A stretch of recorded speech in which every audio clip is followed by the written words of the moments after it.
आज हम लोग जानेंगे महात्मा गांधी का के द्वारा ये एस्से जो लिखा गया है, ये क्लास 12th में भी पूछा जाता है और ये क्लास 12th का बुक का पहला चैप्टर है, Indian civilisation and culture, Mahatma Gandhi. और महात्मा गांधी का जो पूरा नाम था वो मोहनदास करमचंद गांधी था। और इसमें हालांकि इनके पिता का नाम नहीं दिया है, पर उनके पिता का नाम करमचंद गांधी था, माता का नाम पुतलीबाई और उनकी पत्नी का नाम कस्तूरबा गांधी है। 1869 ईस्वी में महात्मा गांधी का जन्म हुआ और उनकी मृत्यु 1948 में हुआ था। उनकी जन्म जो था वो 2 अक्टूबर, याद रखिएगा, 2 अक्टूबर 1869 में, और मृत्यु 30 जनवरी 1948 में हुआ था। महात्मा गांधी को बापू के और फादर ऑफ नेशन, राष्ट्रपिता के नाम से भी हम लोग संबोधित करते हैं और महात्मा के भी नाम से संबोधित करते हैं, ठीक है। वे जो थे स्पिरिचुअल लीडर थे। स्पिरिचुअल लीडर वो होते हैं जो आध्यात्मिक लीडर होते हैं, आध्यात्मिक नेता।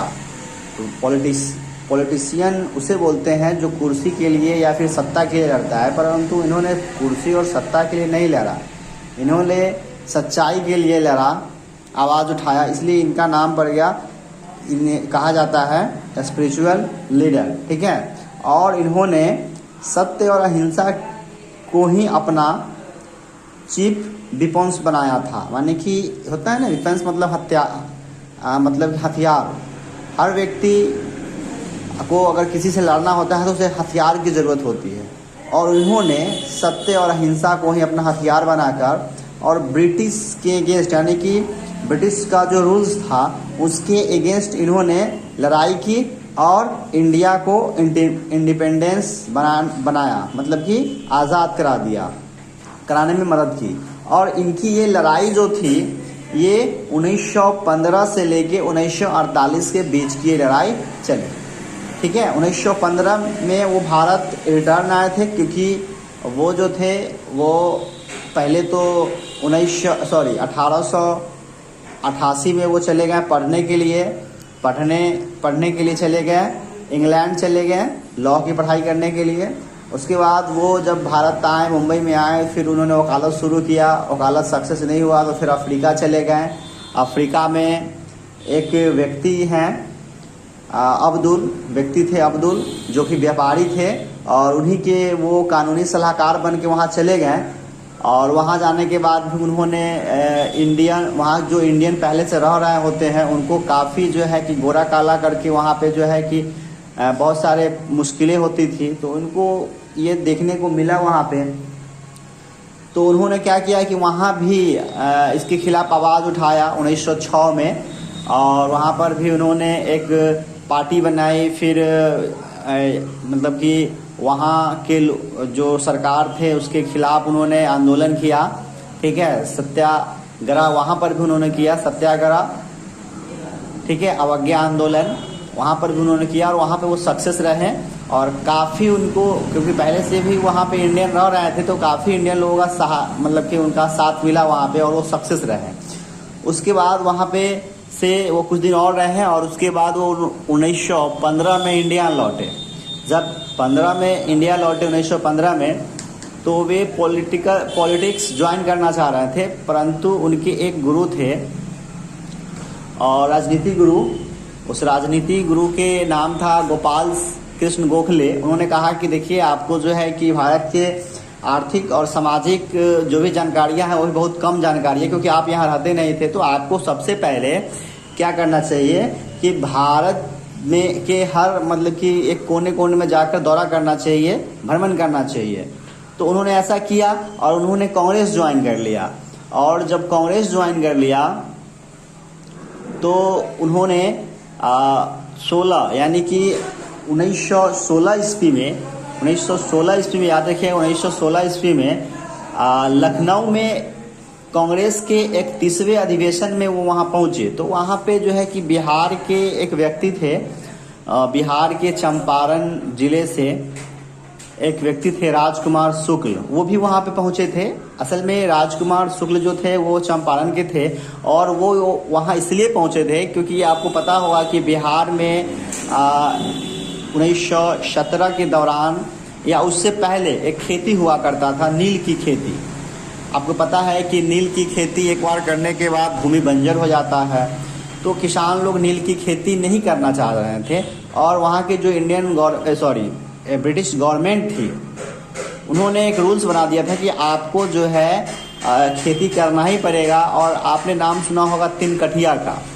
तो 3 कठिया क्या होता है कि 1 बीघा में 3 कट्ठा आपको नील की खेती करना है, इसी को बोलते हैं 3 कठिया। और जो किसान लोग अगर खेती नहीं करते थे तो उसके साथ अत्याचार हुआ करता थे, कोड़े से मारा करते थे। तो वहीं के ये जो थे राजकुमार शुक्ल वहाँ के ज़मींदार थे, और ये भी उसके विरोध में खड़ा होते थे। तो कई बार राजकुमार शुक्ल को क्या हुआ था कि कई बार इनको कोड़े भी बरसाए गए थे, अंग्रेज़ों द्वारा मारा भी गया था। तो ये चाहते थे कि वहाँ के किसान को इस अंग्रेज़ों के जो गलत रूल्स है उससे मुक्ति मिल जाए। और इतना ही नहीं, इसके अलावा भी नील की खेती के अलावा भी 42 तरह के जो थे टैक्स थे, जो मतलब कि ब्रिटिश सरकार ने किसानों पे लगाया था, और इस सभी चीज़ों से वहाँ के लोग निजात पाना चाहते थे। और इसी के नेतृत्व में जो राजकुमार जो शुक्ल थे वो कांग्रेस के 31वें अधिवेशन में गए थे कि ताकि हम अपनी यहाँ की बातों को उस अधिवेशन में रखें, और वहाँ से कुछ लोग आए और इस रूल्स के खिलाफ लड़ाई लड़े, और फिर रूल्स से हम लोगों को मुक्ति मिल जाए। परंतु जब वहाँ गए तो उन्होंने महात्मा गांधी के बारे में सुना कि लोगों ने कहा कि आप महात्मा गांधी से मिलिए। तो उन्होंने महात्मा गांधी से मिला। हालांकि महात्मा गांधी को इन सभी बातों से अवगत जब शुक्ल जी कराए तो महात्मा गांधी ने शुरुआती तौर में ध्यान नहीं दिया था, और बोले कि ठीक है देख लेंगे। उसके बाद शुक्ल जी फिर नहीं माने। लखनऊ से कानपुर जब गए तो कानपुर में भी जब पहुंच गए, महात्मा गांधी देखे कि कानपुर में भी ये बंदा आ चुका है। तो फिर उन्होंने पूछा कि ठीक है, आप ऐसा कीजिए, मैं आऊँगा, आप चिंता मत कीजिए। उसके बाद वो अपने आश्रम पे चले गए। आश्रम जब चले गए तो आश्रम पर भी ये शुक्ला जी जो है पहुंच गए, और आश्रम पर भी जब शुक्ला जी पहुंच गए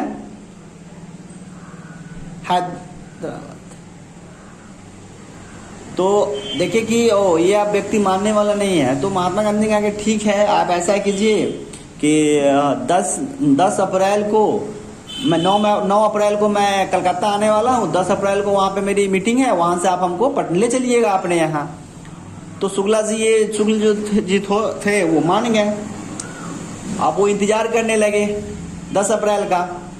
जब 9 अप्रैल को वो महात्मा गांधी जब कलकत्ता पहुँचे तो देखते हैं कि ऑलरेडी पहले से ही ये शुक्ल जी पहुँचे हुए हैं, पहले से ही बोरिया बिस्तर डाले हुए हैं यहाँ पे। 10 अप्रैल को क्या हुआ कि वहाँ पे एक मीटिंग थी, और मीटिंग के बाद गांधी जी ने शुक्ल जी के साथ जो राजकुमार शुक्ल जिसको हम लोग कहते हैं, शुक्ल जी के साथ पटना के होते हुए मुजफ्फरपुर आए। जब वो मुजफ्फरपुर आए तो यहाँ पे यूनिवर्सिटी के जो भी प्रोफेसर थे या कांग्रेस के जो भी सचिव थे उस समय, उन सभी लोगों ने बढ़ चढ़ के स्वागत किया इनका। सभी विद्यार्थियों ने भी स्वागत किया, जितने भी वकील लोग थे, सामाजिक कार्यकर्ता लोग थे, सभी लोगों ने स्वागत किया। और यहीं पे पहली बार डॉक्टर राजेंद्र प्रसाद की मुलाकात महात्मा गांधी से हुई थी, और सभी लोगों ने इनका भव्य स्वागत किया। वहाँ से शुक्ला जी महात्मा गांधी को छोड़कर चंपारण चले गए, और चंपारण में जाकर किसानों को इकट्ठा किया, और महात्मा गांधी को फिर आने के लिए कहा गया। वो गए तो भव्य स्वागत किया गया।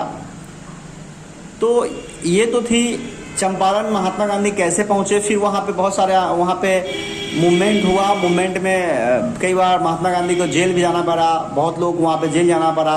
अगेंस्ट ब्रिटिश के विरुद्ध उन्होंने कई याचिकाएं दायर की, और फिर अंत में हुआ कि चंपारण सत्याग्रह जब ये हुआ तो इसमें महात्मा गांधी की जीत हुई, वहाँ के किसानों की जीत हुई, और ये जो ब्रिटिश बाध्य क्या करते थे कि आपको नील की खेती करना, इससे वहाँ के लोग छुटकारा पा गए। चलिए, वही तो हो गया चंपारण। हालांकि इस चैप्टर में चंपारण से भी क्वेश्चन एक पूछा जाता है, तो मैंने इसलिए आपको बताया ताकि उस क्वेश्चन का जवाब देने में आपको जो है आसानी हो जाए कि आखिर महात्मा गांधी ने सत्याग्रह आंदोलन क्यों किया। तो इसमें भी पूछा जाता है कि बिहार के किसानों के लिए महात्मा गांधी ने क्या किया। तो बिहार के किसानों के लिए महात्मा गांधी ने सत्याग्रह आंदोलन किया था, और यह आंदोलन इसलिए हुआ था ताकि वहाँ पे नील की खेती करने के लिए बाध्य न किया जाए, और वो भी 1917 में हुआ था। तो आइए इसके बाद हम लोग टॉपिक पे आते हैं। और यहाँ पे है क्या कि इस बीच में हुआ, इन्होंने कंप्लीटली अपने जीवन को जो है वो 1915 से लेकर 48 तक अपने जीवन को भारत की राजनीति में समर्पित कर दिया, और इन्होंने अपनी एक जीवनी लिखी, ऑटोबायोग्राफी। देखिए, ये ऑटोबायोग्राफी और बायोग्राफी में अंतर होता है। जब हम अपनी जीवनी खुद लिखते हैं तो हम इसे ऑटोबायोग्राफी बोलते हैं, और जब हमारी जीवनी किसी और के द्वारा लिखा जाता है तो हम उसको सिर्फ बायोग्राफी बोलते हैं। और इन्होंने अपनी जीवनी खुद लिखी थी, तो ये ऑटोबायोग्राफी हुआ, और उसका नाम था माई एक्सपेरिमेंट विथ ट्रू। ठीक है, मेरा प्रयोग सत्य के साथ, या सत्य के साथ मेरा प्रयोग। ठीक है, उसके बाद उन्होंने आर्टिकल्स भी लिखा यंग इंडिया के लिए, और यंग इंडिया आर्टिकल एक था, मतलब पत्रिका का नाम था, तो उसमें बहुत सारे आर्टिकल उन्होंने लिखा। उस पत्रिका का नाम ही था यंग इंडिया, तो याद रखिएगा। और बहुत सारे अलग अलग अवसर पे उन्होंने, ओकेजन पे उन्होंने अलग अलग स्पीच भी दिए, और इसी बात से ये पता चलता है कि वह ओरिजिनल थिंकर थे, और सिर्फ ओरिजिनल थिंकर थे, और वो माने जाते हैं कि वे ग्रेट मास्टर ऑफ चेस, मतलब कि सत्य का बहुत बड़े महान मास्टर थे। ठीक है, इसके अलावा कहा जाता है कि इस चैप्टर में इंडियन सिविलाइजेशन एंड कल्चर में महात्मा गांधी ने सिविलाइजेशन के बारे में कहा है, कल्चर के बारे में कहा है। उन्होंने बताया है कि किस प्रकार जो है हमारा जो इंडियन सिविलाइजेशन है, इंडियन कल्चर है, इंडियन सिविलाइजेशन है, वो जो है उसका आधार क्या है, उसका फाउंडेशन क्या है। ठीक है, तो हमारा जो इंडिया है उसका फाउंडेशन ही है, आधार ही है सिविलाइजेशन, सभ्यता, संस्कृति। ठीक है, और इसमें जो है, इसमें वेस्टर्न सिविलाइजेशन और इंडियन सिविलाइजेशन से तुलना के बारे में बताया गया है कि हमारा जो सिविलाइजेशन है, यानी जो इंडियन सिविलाइजेशन है वेस्टर्न सिविलाइजेशन से कैसे अच्छा है, किस प्रकार अच्छा है, वेस्टर्न सिविलाइजेशन में क्या है और इंडियन सिविलाइजेशन में क्या है, आखिर क्यों हमारी सिविलाइजेशन अच्छी है, वेस्टर्न सिविलाइजेशन क्यों अच्छी नहीं है। उन्होंने बताया है कि वेस्टर्न सिविलाइजेशन जो है वो पूरी की पूरी मटेरियलिटी पे आधारित है, यानी कि भौतिक बात पे आधारित है, और हमारा जो सिविलाइजेशन है वो मोरल यानी नैतिकता पे आधारित होता है। और यहाँ तक इन्होंने इस चैप्टर में बताया है कि ये चीज़ इस चैप्टर में जानना है। अब आइए हम लोग आगे फिर इस चैप्टर के बारे में जानेंगे।